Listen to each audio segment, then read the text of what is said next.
ಹರೇ ಕೃಷ್ಣ. ಎಲ್ಲ ಕೇಳುಗರಿಗೂ ಶ್ರೀಮದ್ ಭಾಗವತದ ಅಧ್ಯಯನಕ್ಕೆ ಸ್ವಾಗತ. ಶ್ರೀಕೃಷ್ಣನ ಅಪ್ಪಣೆಯಂತೆ ಅಕ್ರೂರನು ಪಾಂಡವರ ಯೋಗಕ್ಷೇಮವನ್ನು ತಿಳಿದುಕೊಳ್ಳಲು ಹಸ್ತಿನಾಪುರಕ್ಕೆ ಹೋದನು.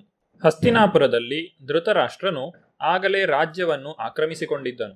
ಆತನು ಪಂಚಪಾಂಡವರನ್ನು ಮೂಲೆಗೊತ್ತಲು ಪ್ರಚೋದನೆ ಮಾಡುತ್ತಿದ್ದನು, ಯೋಚಿಸುತ್ತಿದ್ದನು. ಧೃತರಾಷ್ಟ್ರನ ಮಕ್ಕಳಲ್ಲಿ ಹಿರಿಯನಾದವನು ದುರ್ಯೋಧನ. ಅವರೆಲ್ಲರೂ ದುಷ್ಟ ರಾಜಕಾರಣಿಗಳೆಂದು ಅಕ್ರೂರನಿಗೆ ತಿಳಿದಿತ್ತು.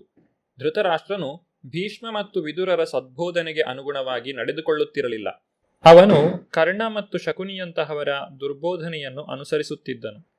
ಕೆಲವು ತಿಂಗಳ ಕಾಲ ಹಸ್ತಿನಾಪುರದಲ್ಲಿಯೇ ಇದ್ದು ರಾಜಕೀಯ ಸನ್ನಿವೇಶವನ್ನು ಸಮಗ್ರವಾಗಿ ಅಧ್ಯಯನ ಮಾಡಲು ಅಕ್ರೂರನು ತೀರ್ಮಾನಿಸಿದನು. ಪಂಚಪಾಂಡವರ ಅಸಾಧಾರಣ ಯುದ್ಧ ಕೌಶಲ ಮತ್ತು ಅವರ ದೈಹಿಕ ಶಕ್ತಿಯಿಂದಾಗಿ ಧೃತರಾಷ್ಟ್ರನಿಗೆ ಬಹಳ ಅಸಹನೆಯೂ ಅಸೂಯೆಯೂ ಉಂಟಾಗಿತ್ತೆಂದು ಕುಂತಿ ಮತ್ತು ವಿದುರರಿಂದ ಅಕ್ರೂರನಿಗೆ ಕ್ರಮೇಣ ತಿಳಿಯಿತು. ಪಾಂಡವರು ವೀರೋಚಿತ ವರ್ತನೆಯ ಧೀರರು. ಕ್ಷತ್ರಿಯರ ಎಲ್ಲ ಒಳ್ಳೆಯ ಗುಣಗಳು ಅವರಲ್ಲಿ ಕಾಣುತ್ತಿದ್ದವು. ಅವರು ಸದಾ ಪ್ರಜೆಗಳ ಹಿತವನ್ನೇ ಯೋಚಿಸುತ್ತಿದ್ದರು. ಅಸೂಯೆಯಿಂದ ಪ್ರೇರಿತನಾದ ಧೃತರಾಷ್ಟ್ರನು ದುರ್ಬೋಧನೆಗೆ ಒಳಗಾದ ತನ್ನ ಮಗನೊಡನೆ ಯೋಚಿಸಿ ಪಾಂಡವರಿಗೆ ವಿಷ ಹಾಕಿಕೊಳ್ಳಲು ಪ್ರಯತ್ನಿಸಿದನೆಂದು ಅಕ್ರೂರನಿಗೆ ತಿಳಿಯಿತು. ಅಕ್ರೂರನು ಕುಂತಿಯ ನಂಟ. ಆದ್ದರಿಂದ ಅವನನ್ನು ಭೇಟಿಯಾದಾಗ ಅವಳು ತನ್ನ ತಂದೆಯ ಕಡೆಯ ಬಂಧುಗಳ ವಿಷಯವಾಗಿ ವಿಚಾರಿಸಿದಳು. ತನ್ನ ತವರೂರನ್ನು ಜ್ಞಾಪಿಸಿಕೊಂಡು ಅವಳು ಅತ್ತಳು. ತನ್ನ ತಂದೆ ತಾಯಿ, ಸೋದರರು, ಸೋದರಿಯರು ಮತ್ತು ತನ್ನ ತವರೂರಿನ ಸ್ನೇಹಿತರು ಇನ್ನೂ ತನ್ನನ್ನು ಜ್ಞಾಪಿಸಿಕೊಳ್ಳುವರೇ ಎಂದು ಕೇಳಿದಳು. ಅವಳ ಮಹಾನ್ ಸೋದರಳಿಯಂದಿರಾದ ಕೃಷ್ಣ ಬಲರಾಮರ ವಿಷಯವನ್ನು ವಿಶೇಷವಾಗಿ ಪ್ರಶ್ನಿಸಿ ತಿಳಿದುಕೊಂಡಳು. ಅವಳು ದೇವೋತ್ತಮ ಪರಮಪುರುಷನಾದ ಮತ್ತು ತನ್ನ ಭಕ್ತರಲ್ಲಿ ವಿಶೇಷ ಪ್ರೀತಿಯನ್ನು ಇಟ್ಟುಕೊಂಡಿರುವ ಕೃಷ್ಣನಿಗೆ ನನ್ನ ಮಕ್ಕಳ ನೆನಪಿದೆಯೇ? ಬಲರಾಮನು ನಮ್ಮನ್ನು ಜ್ಞಾಪಿಸಿಕೊಳ್ಳುತ್ತಾನೆಯೇ ಎಂದು ಕೇಳಿದಳು. ತನ್ನೊಳಗೆ ಕುಂತಿಗೆ ಹುಲಿಗಳ ಮಧ್ಯೆ ಇರುವ ಹೆಣ್ಣು ಜಿಂಕೆಯಂತೆ ಅನುಭವವಾಗುತ್ತಿತ್ತು. ವಾಸ್ತವವಾಗಿಯೂ ಅವಳ ಸ್ಥಿತಿಯು ಹಾಗೆಯೇ ಇತ್ತು. ತನ್ನ ಗಂಡ ಪಾಂಡುವಿನ ಸಾವಿನ ನಂತರ 5 ಪಾಂಡವರನ್ನು ಪೋಷಿಸುವುದು ಅವಳ ಕರ್ತವ್ಯವಾಗಿತ್ತು. ಆದರೆ ಸದಾ ಧೃತರಾಷ್ಟ್ರನು ಅವರನ್ನು ಕೊಲ್ಲುವ ಯೋಚನೆಯಲ್ಲಿದ್ದನು. ನಿಶ್ಚಯವಾಗಿಯೂ ಅವಳು ಹಲವು ಹುಲಿಗಳ ಮಧ್ಯೆ ಇರುವ ಮುಗ್ಧ ಬಡಪಾಯಿ ಪ್ರಾಣಿಯಂತೆ ಬದುಕುತ್ತಿದ್ದಳು.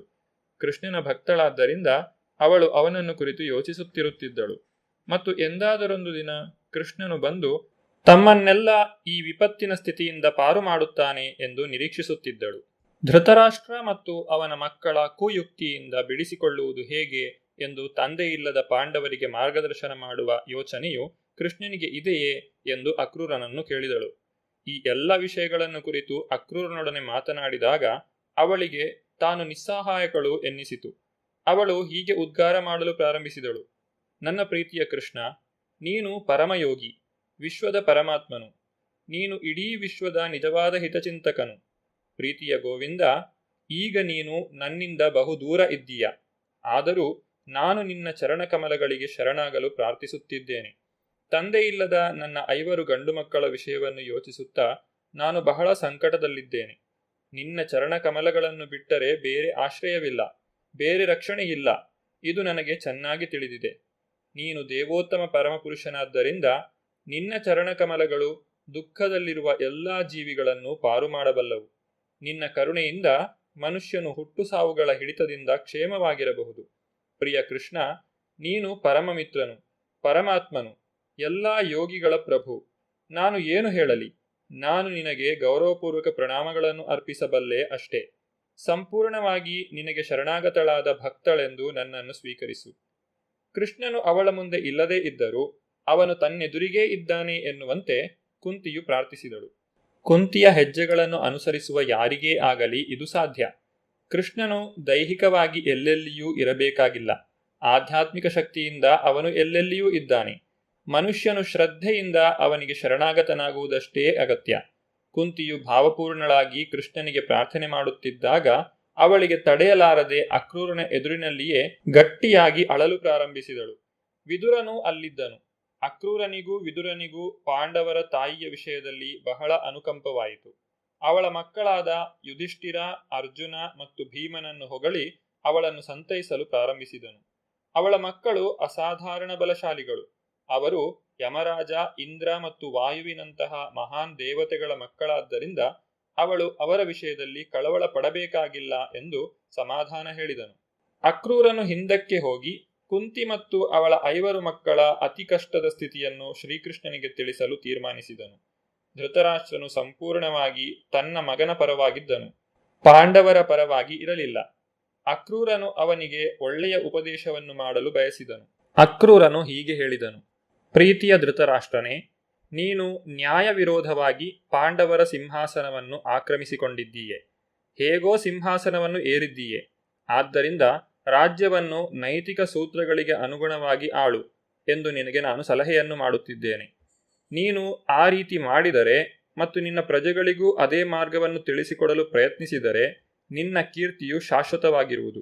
ಪಾಂಡವರು ಧೃತರಾಷ್ಟ್ರನ ಪ್ರಜೆಗಳು ಎಂದು ಅಕ್ರೂರನು ಸೂಚಿಸುತ್ತಿದ್ದ.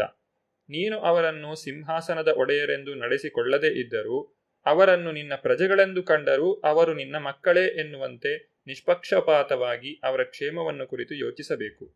ನೀನು ಈ ತತ್ವವನ್ನು ಅನುಸರಿಸದೆ ಇದಕ್ಕೆ ವಿರುದ್ಧವಾದ ರೀತಿಯಲ್ಲಿ ನಡೆದುಕೊಂಡರೆ ನಿನ್ನ ಪ್ರಜೆಗಳಲ್ಲಿ ಜನಪ್ರಿಯತೆಯನ್ನು ಕಳೆದುಕೊಳ್ಳುತ್ತೀಯೇ, ಅಲ್ಲದೆ ಮುಂದಿನ ಜನ್ಮದಲ್ಲಿ ನರಕ ಸದೃಶವಾದ ರೀತಿಯಲ್ಲಿ ಬದುಕಬೇಕಾಗುತ್ತದೆ. ಆದ್ದರಿಂದ ನೀನು ನಿನ್ನ ಮಕ್ಕಳನ್ನು ಪಾಂಡುವಿನ ಮಕ್ಕಳನ್ನು ಒಂದೇ ರೀತಿಯಲ್ಲಿ ಕಾಣುತ್ತೀಯೇ ಎಂದು ಭರವಸೆ ಇಟ್ಟುಕೊಂಡಿದ್ದೇನೆ. ಧೃತರಾಷ್ಟ್ರನು ಪಾಂಡವರನ್ನು ತನ್ನ ಮಕ್ಕಳನ್ನು ಒಂದೇ ರೀತಿಯಾಗಿ ಕಾಣದೇ ಇದ್ದರೆ ನಿಶ್ಚಯವಾಗಿಯೂ ಆ ನಂಟರಲ್ಲಿ ಘರ್ಷಣೆಯಾಗುತ್ತದೆ ಎಂದು ಅಕ್ರೂರನು ಸೂಚನೆ ನೀಡಿದನು.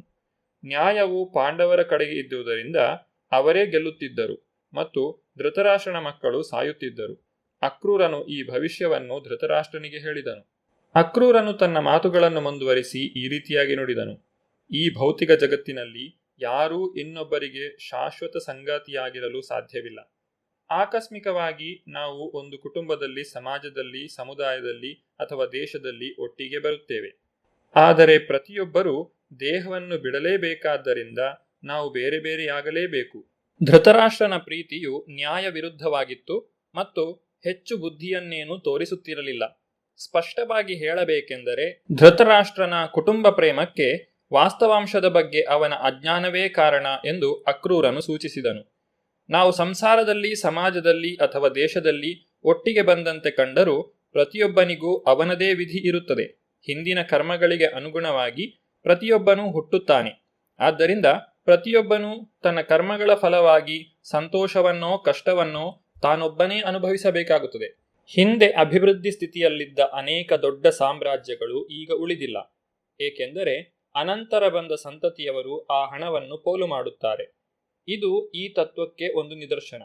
ಕರ್ಮದ ಈ ಸೂಕ್ಷ್ಮ ನಿಯಮವನ್ನು ತಿಳಿಯದೆ ನೈತಿಕ ತತ್ವಗಳನ್ನು ಬಿಟ್ಟು ಬಿಡುವವನು ತನ್ನ ಪಾಪಕರ್ಮಗಳ ಪ್ರತಿಕ್ರಿಯೆಯನ್ನು ತನ್ನೊಡನೆಯೇ ಒಯ್ಯುತ್ತಾನೆ.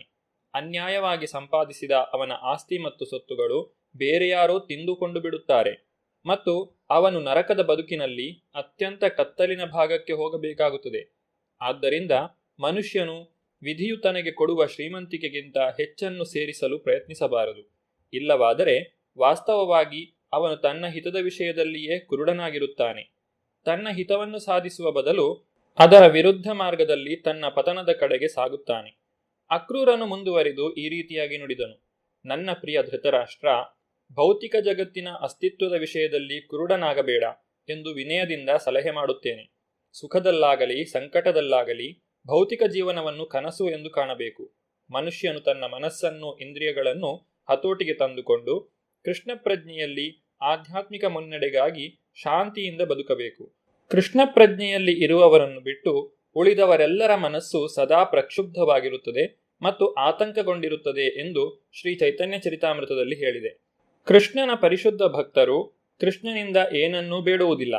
ಅವರಿಗೆ ಸೇವೆಯಲ್ಲಿಯೇ ತೃಪ್ತಿ. ವಾಸ್ತವವಾಗಿ ಶಾಂತಿಯನ್ನು, ಮಾನಸಿಕ ಸಮಾಧಾನವನ್ನು ಪರಿಪೂರ್ಣ ಕೃಷ್ಣ ಪ್ರಜ್ಞೆಯಲ್ಲಿ ಪಡೆಯಬಹುದು. ಅಕ್ರೂರನ ನೀತಿ ಬೋಧನೆಯನ್ನು ಕೇಳಿ ಧೃತರಾಷ್ಟ್ರನು ಈ ರೀತಿ ಉತ್ತರ ಕೊಟ್ಟನು: ಪ್ರಿಯ ಅಕ್ರೂರ, ನನಗೆ ಬುದ್ಧಿವಾದ ಹೇಳುವುದರಲ್ಲಿ ನೀನು ಔದಾರ್ಯವನ್ನು ತೋರಿಸಿದ್ದೀಯೆ. ಆದರೆ ದುರದೃಷ್ಟದಿಂದ ನಾನು ಅದನ್ನು ಒಪ್ಪಿಕೊಳ್ಳಲಾರೆ. ಸಾಯಲೇಬೇಕಾದ ಮನುಷ್ಯನಿಗೆ ಅಮೃತವನ್ನು ಕೊಟ್ಟರೆ ಅದರಿಂದ ಅವನಿಗೆ ಉಪಯೋಗವಾಗುವುದಿಲ್ಲ. ನಿನ್ನ ಉಪದೇಶ ಅಮೂಲ್ಯವಾದದ್ದು ಎಂದು ನನಗೆ ಅರ್ಥವಾಗುತ್ತಿದೆ. ದುರದೃಷ್ಟದಿಂದ ಆಕಾಶದಲ್ಲಿ ಕಾಣಿಸಿಕೊಳ್ಳುವ ಮಿಂಚು ನಿಶ್ಚಲವಾದ ಮೋಡದಲ್ಲಿ ಹೇಗೆ ಉಳಿಯುವುದಿಲ್ಲವೋ ಹಾಗೆ ನಿನ್ನ ಬೋಧನೆಯು ನನ್ನ ಚಂಚಲವಾದ ಮನಸ್ಸಿನಲ್ಲಿ ನಿಲ್ಲುವುದಿಲ್ಲ. ಪರಮ ಸಂಕಲ್ಪದ ಮುನ್ನಡೆಯನ್ನು ಯಾರೂ ತಡೆಯಲು ಸಾಧ್ಯವಿಲ್ಲ. ಭೂಭಾರವು ಮಿತಿಮೀರಿರುವುದರಿಂದ ಅದನ್ನು ಕಡಿಮೆ ಮಾಡಲು ದೇವೋತ್ತಮ ಪರಮಪುರುಷನು ಯದುವಂಶದಲ್ಲಿ ಹುಟ್ಟಿದ್ದಾನೆ ಎಂದು ನನಗೆ ತಿಳಿದಿದೆ. ದೇವೋತ್ತಮ ಪರಮಪುರುಷನಾದ ಶ್ರೀಕೃಷ್ಣನಲ್ಲಿ ತನಗೆ ಸಂಪೂರ್ಣವಾದ ವಿಶ್ವಾಸವಿದೆ ಎಂದು ಅಕ್ರೂರನಿಗೆ ಧೃತರಾಷ್ಟ್ರನು ಸೂಚನೆ ಕೊಟ್ಟನು.